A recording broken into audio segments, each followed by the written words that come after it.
Hello children, how are you? I hope you all are doing good. Children, now we will read water cycle. क्या आपने कभी सोचा है कि जो बारिश होती है वो कैसे होती है? Water cycle is an important phenomenon. The discussion below will satisfy some of your question related to it. अब कैसे होता है ये वाटर साइकिल, क्या है ये इम्पॉर्टेंट फिनोमिना है. अब देखिए, आप जब नीचे डिस्कशन जो आपको गिवन है इसको जब आप पढ़ेंगे तो आपको इसके बारे में पता चलेगा और बहुत से जो आपके क्वेश्चंस हैं इससे रिलेटेड वो भी सॉल्व होंगे. Now see teacher, today we will study about the water cycle. Does anyone have an idea about it?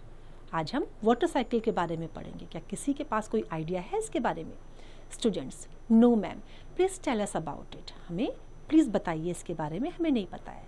Teacher, it is continuous cycle wherein water keeps moving and changing from a solid to liquid to gas over and over again. ये एक continuous process है जिसमें क्या होता है कि water form change होती है सॉलिड से लिक्विड में, लिक्विड से गैस में, और फिर इस तरीके से प्रोसेस चलता रहता है. Ramesh, ma'am, how does the water change from solid to liquid? अब सॉलिड से लिक्विड में कैसे चेंज होता है? Teacher, okay, I will explain it to you. This cycle is made up of a few main components. Does anyone of you know about it? जो ये water cycle है, ये जो solid to liquid, liquid to gas और इस तरीके से जो चेंज होता है, इसमें क्या होता है, कुछ मेन कंपोनेंट्स होते हैं वो जिसकी वजह से ये सब होता है. तो क्या किसी को इन कंपोनेंट के बारे में पता है? Rouble, yes ma'am, I know about the components. They are evaporations, condensation, precipitation and collection. जो कंपोनेंट है उनके नाम क्या हैं? evaporation, condensation, precipitation and collection.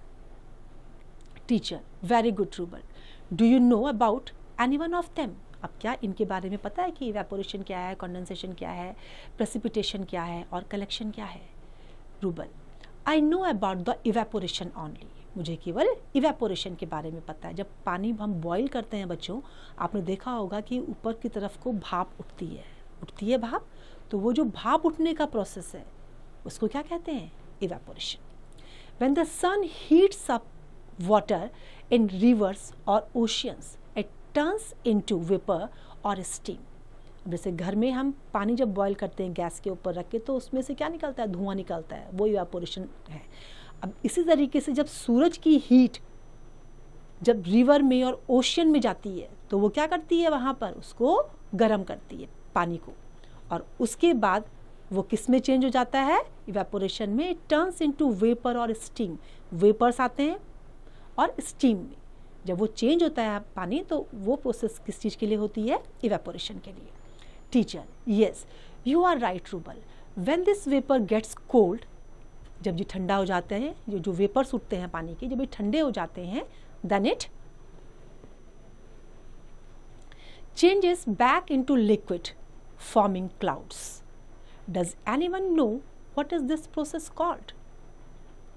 अब जब वो चेंज हो जाते हैं वाटर वेपर्स हुए, उसके बाद वो वेपर्स दोबारा से लिक्विड फॉर्म में जो क्लाउड्स होते हैं उनमें लिक्विड फॉर्म बनाते हैं. तो ये जो प्रोसेस है कि जो स्मोक जो उसका हीटअप हुआ और हीटअप होने के बाद जो है उसमें वेपर्स बने, वेपर्स बनने के बाद वो दोबारा से किस में चेंज हुआ? लिक्विड में. और उसने लिक्विड में चेंज होने पर उसका किसका फॉर्मेशन किया? क्लाउड्स का फॉर्मेशन किया. तो ये जो प्रोसेस है इसको क्या कहते हैं? टीचर ने इस प्रोसेस के बारे में अब पूछा. अनु, इट इज़ कॉल्ड कंडेंसेशन. जब वेपर से दोबारा वो पानी में चेंज हुआ, लिक्विड में चेंज हुआ, तो वो क्या है? Condensation. Teacher, correct. Again, do you know children, when so much water has condensed that air cannot hold it any more then the clouds get heavy. अब क्या होता है? जब बहुत सारे इस तरीके से जब पानी कंडेंस्ड हो जाता है, जब कंडेंसेशन प्रोसेस में जब बहुत सारा इकट्ठा हो जाता है, तो हवा उसको अपने आप में होल्ड नहीं कर पाती है. और जब होल्ड नहीं कर पाती है तो क्या होता है? जो क्लाउड्स होते हैं वो हैवी हो जाते हैं. अनु, and the water falls back to the earth in the form of rain, hail and snow. जब वो अपने क्लाउड्स उसको होल्ड नहीं कर पाते हैं तो उसके बाद क्या होता है, वो पानी नीचे गिरना शुरू हो जाता है और हम क्या कहते हैं, बारिश हो रही है, ओले गिर रहे हैं, स्नोफॉल हो रहा है। तो वो सब क्या है, condensation, evaporation then condensation. Teacher, right Anu, it is called precipitation, understood. अब जो ऊपर से कंडेंसेशन होकर जो नीचे जब आया पानी, नीचे बरसना शुरू हुआ, तो वो क्या हुआ हमारा, precipitation. Anu, yes ma'am. Teacher, do you know what happens next? अब इसके बाद क्या होता है पता है students? Please tell us ma'am. Teacher, when the water falls back on the earth, some of it is soaked by land and the rest flows into the water bodies. अब जब नीचे पानी आया तो उसके बाद क्या हुआ, उसमें से कुछ पानी तो अर्थ में जो है सूख जाता है और बाकी जो है, जो वाटर बॉडीज़ हैं हमारे, रिवर्स हैं, ओशियंस हैं, इनमें वो पानी चला जाता है। कमल, what happens to the water which is soaked by the land? अब लैंड जमीन में जो सूख जाता है उस पानी का क्या होता है?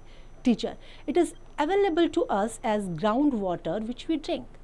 अब समझ में आया, हैंड पंप से और जो मोटर चला के नीचे से पानी आता है वो कहाँ से आता है, वो जो बारिश के थ्रू से जो पानी ज़मीन में सूखा है वो हमारा पानी वहाँ से हमें मिलता है, जिसको हम ग्राउंड वाटर कहते हैं। कमल, ओके मैम, ठीक है मैम। अब ये सारी इन्फॉर्मेशन उसको बच्चों ने, टीचर ने जो है बच्चों को बताई। तो आई होप बच्चों आपको ये आज क्लियर हुआ होगा कि what is evaporation, what is condensation, precipitation, ये सब हमारा जो वाटर साइकिल है। वाटर साइकिल जब वाटर साइकिल क्या है, सबसे पहले evaporation, condensation, precipitation, right? I hope it is clear to you now. It's time to revise. You can revise it.